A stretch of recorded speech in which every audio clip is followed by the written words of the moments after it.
Well, welcome to Hard Questions for the Hard Cases, How to Defend Life.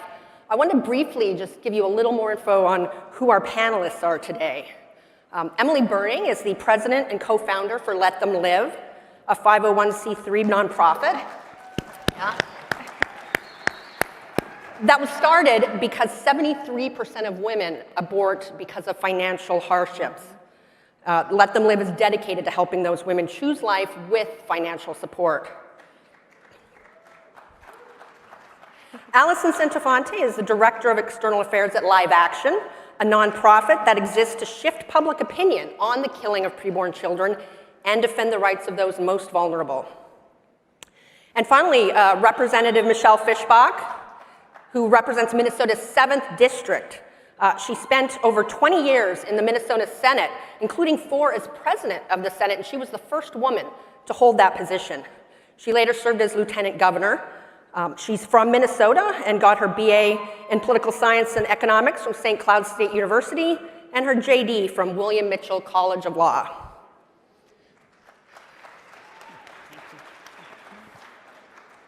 So, I think it's great that CPAC is focusing on the hard questions, the hard cases.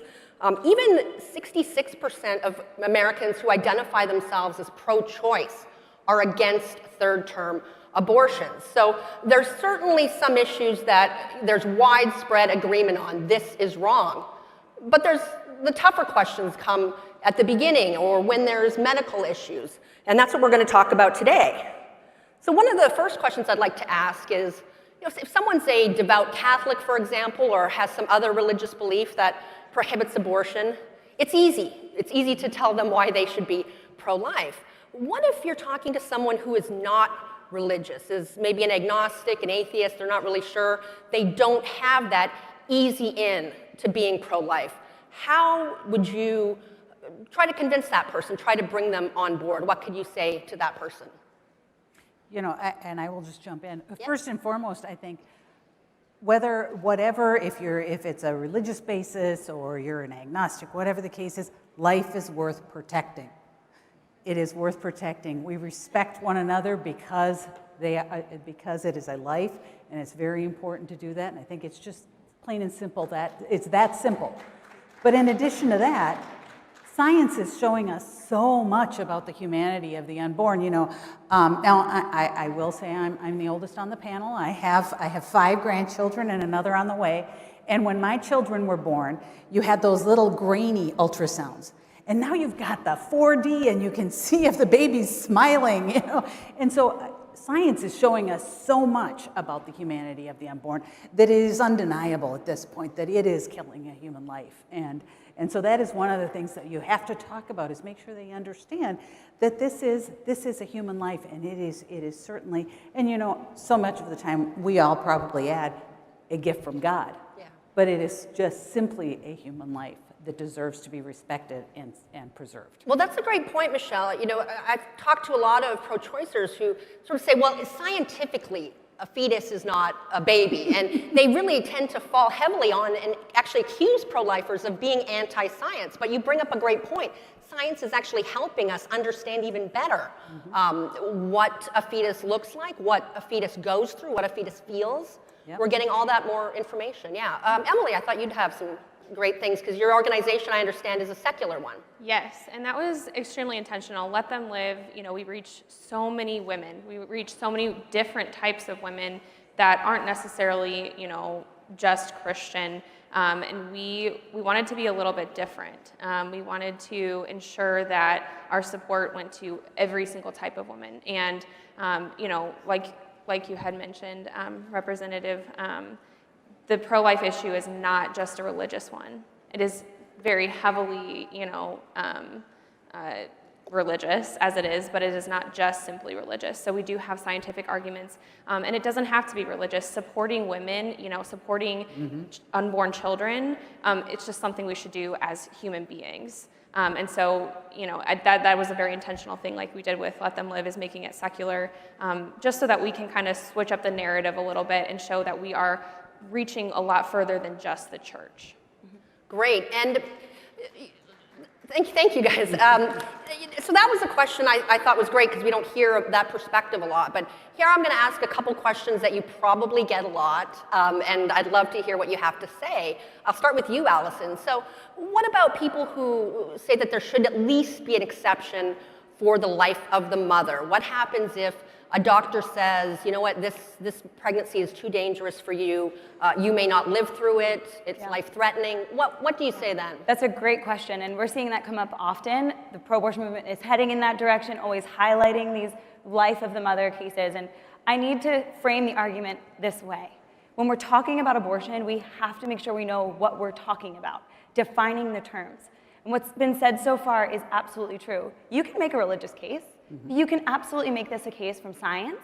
The fact that there's a heartbeat that starts at 21 days, it's detectable at 6 weeks, and at the moment of conception, there is life. That is a unique human DNA, and that is worthy of our protection. It's how we all started, and that's at the core of this issue. Yeah. So with that in mind, knowing that that's a little innocent baby, and then also knowing what the procedure does, I would be remiss if we had a conversation about abortion and didn't share what an abortion is. Abortion is the intentional and direct killing of that innocent baby via starvation, dismemberment. It's violent. It's terrible. And we at Live Action have videos that show a medical animation that change people's minds on this every day. So with that in mind, abortion kills an innocent preborn baby that's often got a beating heart already at 21 days. To the life of the mother argument, I will say this. I thought there were cases too at one point where you had to pick between mom and baby, who's gonna live and who's gonna die. And we have done so much research talking to the world's leading OBGYNs that they say no, absolutely not. Former abortionists have even said no. The goal is to always, should be, to save them both. So if a mother does find herself in a high-risk pregnancy, if she's experiencing preeclampsia, high blood pressure, then if that baby needs to be separated from that mother, the answer, guys, is early delivery, early induction or C-section, not dismembering that child. There is no need to go in and intentionally kill that child. And we have talked to leading medical experts who agree. Now, obviously, if we do an early delivery or a C-section of a baby before viability, the odds are not great that the baby's gonna live, but that is incredibly different than intentionally killing that child. And in fact, I'll end on this. An emergency C-section to help that mother can be done in under an hour or two. A third trimester abortion that occurs after 24 weeks when these high-risk cases can develop takes 2 to 3 days. So you tell me what's safe for that mother if we're really about making sure that they can be separated from their child in order to save their life. So we need to push back on that narrative, always try and save them both. And moms do better when they have a chance to be with that child, see that child, and not end its life. May I just add a little bit to of that? course. That was awesome. And I will say from the legislative perspective is when we do talk about those things, they say, oh, it's the health of the mother. And they define that so broadly in legislation that anything can be defined as health. And so it's not an accurate depiction when they say, oh, this legislation will protect women when it's the health of the mother. It's not. It just opens it wide up. That's a great that's point, one of the Rosanna. fallacies that they continue. We talk about Roe v. Wade all the time, and I think everyone in this room is aware. There was a video last night, Roe v. Wade, all of that kind of stuff we know. But there's also Doe v. Bolton, which defined life and health of the mother so broadly to include financial, psychological. That's why we saw last year in New York the Reproductive Health Act. It was for any reason. And the left often asks us, I'm sure Emily and you guys get it too, why are you saying abortion is legal up to birth for any reason? And it's because of Roe v. Wade and Doe v. Bolton. It changed the game, and now you can get an abortion for literally any reason. Yeah, that's actually an important point too. Is I find liberals often try to redefine terms to win since they can't win in the court of public opinion. And I think we've seen that with immigration, for example, on what counts as seeking asylum. We now have, financial reasons as an asylum seeker. And of course, originally a refugee was someone fleeing political persecution. So, they can't win with the public. They will redefine the term. So I think that's a great question. Since we're sort of focusing on the science right now, I'll ask this now. And so what if the doctor tells the mother this baby is going to be born, would be born with serious disabilities or serious developmental issues. Either the child will likely die very quickly or will have a horrible, burdensome life. What do you say then? Who wants to? Yeah, I have comments. I'd be interested if Emily has met any moms that have experienced that. But we've talked to women who've had those fetal abnormality diagnoses. Maybe it's Down syndrome, or maybe it's anencephaly. You guys remember Zika, and we were talking about that, babies with really, really small heads and what to do there. And that's a very sad diagnosis. But we absolutely have to acknowledge the right of that child. That is a human being worthy of our legal protection. And also look at what the studies show is best for mothers. Mothers that have the opportunity to provide what's called perinatal and palliative care. So you treat the womb as a hospice. In the same way, if you have an elderly parent who is on hospice and you just eliminate pain and you keep them comfortable, perinatal and palliative care is the same way with a baby. You keep them comfortable, you eliminate pain, and you keep that pregnancy to go as far as you can. And then if early delivery or natural delivery happens, you are able to take care of and provide comfort and be with that child, even if it is, like you said, Kelly, for only a few hours. And there's a beautiful story about two sisters who were both pregnant. They both actually had the same diagnosis in utero of a fatal abnormality. One chose abortion and the other chose perinatal and palliative care. And this sister said, I have memories to share and a story to tell. And this one said, and I have a secret that I don't That's share. powerful. And that struck me as these moms, these families do better when they can deliver that baby, hear their little voice, take pictures, imprint those feet, and remember them. So that always struck me. That was beautiful. And I would say sometimes those diagnoses can be wrong. We'll hope and pray for that. But if it is right, perinatal and palliative care is the way to go. It's better for baby and mom. Well, that's great, Alison. And I know women who have suffered miscarriages, and they feel awful. There's a real pain there. So, the idea also that it's just easier to get rid of that child. It's never easy. And, I love that a woman has memories. She spent that time with the child. But Emily, I'd like to hear from you too. Yeah, and it's such a lie too.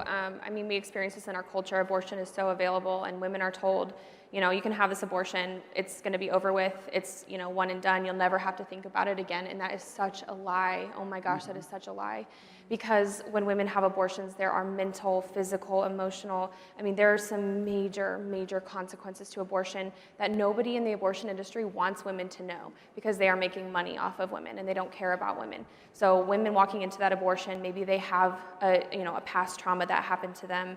Maybe they are dealing with a situation where their child is going to be born with a fatal deformity. Now, not only are they having to go through that, and if they choose to abort, they are also going to have to deal with the abortion on top of that. And one trauma does not heal if you slap another trauma on top of it. And that's exactly what abortion is. It's traumatizing. And so we have to just dispel, this idea that abortion is this quick solution, just the easiest solution to all of our problems. And that's something we see with the Let Them Live moms, and all of the moms that we encounter is they've bought into, or they've been told this lie that abortion is this quick fix and it'll just be gone. And we owe women a lot more to tell them the truth. Absolutely. Well, I'm a journalist, so I have to push you guys a little bit. I got to be a little tough on you. That's my job here. I have the easy job. I get to ask the hard questions. Well, so what if, though, it's not a case where the child is not viable or, won't live long? What if it is, the doctor says this child's going to have a miserable life. They're going to be, they're going to have Down syndrome. They're going to have some other, disease that will keep them from having a fulfilled life. What if the doctor says that? How do you respond? What is a fulfilled life by anybody's standards? That's such a subjective thing. It's like defining the health of the mother. It's such a broad thing. What is a fulfilled life? My life could be considered fulfilled, but maybe you don't consider your life fulfilled. It's no one person's job to decide for another person if their life is fulfilled. Yeah. I don't want to cut you off. Kelly, I was told that, when I was pregnant, they offered me prenatal testing early and said, it could show Down syndrome, and Down syndrome kids, they don't run as fast and they don't perform as well. And I was in shock. And I just want to push back on that for a second, because the fact that the medical community has the audacity to do an ultrasound on me and tell me my baby is is X weeks along and doing well, but then if you just want to get rid of it, just in case it has Down syndrome, that's fine too. It's cognitive dissonance, and health professionals need to speak up and speak out and be done with abortion. It's not okay to treat women, pregnant women, and our children like that. And number two, I have coworkers on my team who have babies with Down syndrome, since that is, 9 out of 10 babies with Down syndrome are terminated in the United States. I'll say that again, 90% of babies diagnosed with Down syndrome in the United States are killed. And these are amazing children. These people hit the same milestones that I hit and my babies hit. It might take them a little bit longer. It absolutely does. But you know what? Things take me a little bit longer now that I have a baby, and you don't get rid of me because I'm not on time for everything anymore. And so we got to speak up and defend these vulnerable demographics like those with Down syndrome or other disabilities that are available, you can see on ultrasound.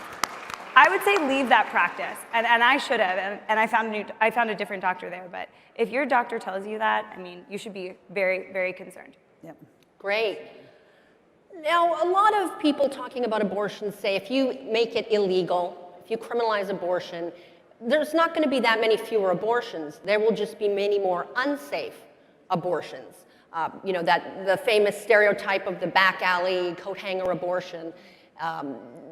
The idea that if you criminalize abortion, make it illegal, women still are going to seek it out, but it's going to be much more dangerous for the women. What do you say to that, Representative? I would say abortion's not safe now, just for starters.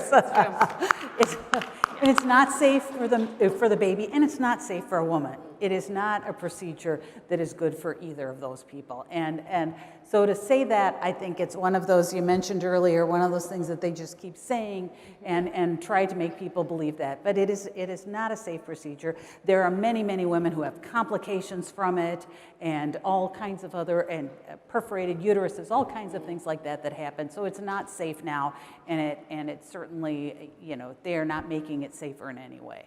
Well, that's a good point. And I notice in some jurisdictions, there's really a movement to, like this happened, of course, in Texas, where people want to make sure it can be as safe as possible. So they say, hey, the doctor has to have admitting privileges at a hospital. There needs to be this much, amount of care at the facility. And of course, pro-choicers push back on that because they think it's just a way to make abortion more difficult. Yeah. And it's amazing to me that they don't care about the women that are undergoing that you don't want the doctor to be able to admit to a hospital if something like that happens. And I will tell you, when I was in the Minnesota Senate, I carried the clinic licensing bill. And the pro-abortionists pushed back on that, and we didn't get it past the year that I carried it, but this was a simple bill to license the clinic that they were doing this. And if they want to call it a medical procedure, then it should be licensed like a medical facility. And they absolutely, and it wasn't an attempt to lessen their ability to sell this to women in crisis pregnancy, but it was an attempt to make sure that the facility is clean when we're looking at things like happening with Dr. Gosnell. We want to make sure that those facilities are clean, and it was our responsibility as Minnesota legislators to make sure that those facilities were clean in our state. And if you're, to back up what you're saying, Representative, abortion's not safe. Mm-hmm. Someone always dies in an abortion. Absolutely. A person always dies, and a woman is left harmed with countless complications that Emily talked about. And we have a media that refuses to cover when the abortion industry fails. So when they fight, these common sense admitting privileges, hallways being wide enough for a gurney to get through, they fight us tooth and nail. And the pro-lifers will go out and will say, hey, we hate abortion, we want it to end, but at least take care of that woman, make sure that if something goes wrong, because it does, that she's not left in the front bleeding out, which we've heard stories of. Women like Tanya Reeves, Cree Irwin died because of their abortion. And because the abortion industry gets to go unfettered, unlicensed, not held accountable, veterinary clinics and nail salons see more oversight than our country's abortion facilities. Every woman should be terrified to walk in to a Planned Parenthood. Absolutely terrified. Well, shifting from the more scientific stuff, you often hear pro-choicers say, well, what if you get a young woman who gets pregnant, or a young girl, even a teenager, not even finished high school, say. They say this girl's making a choice between getting an education and actually being able to take care of herself in life and being able to have that baby. I mean, those are the sort of the choices that they say. And of course, often, girls in that situation, maybe their parents are also trying to pressure her to have an abortion. They think having a baby will ruin her life. Often at that age, the guy is not really in the picture. He's reluctant. He's probably putting some pressure on her as well. What do you say to that girl, Emily? Yeah, well, this is something we unfortunately have to deal with every single day at Let Them Live and other crisis pregnancy centers as well. Anybody that is helping women with these decisions.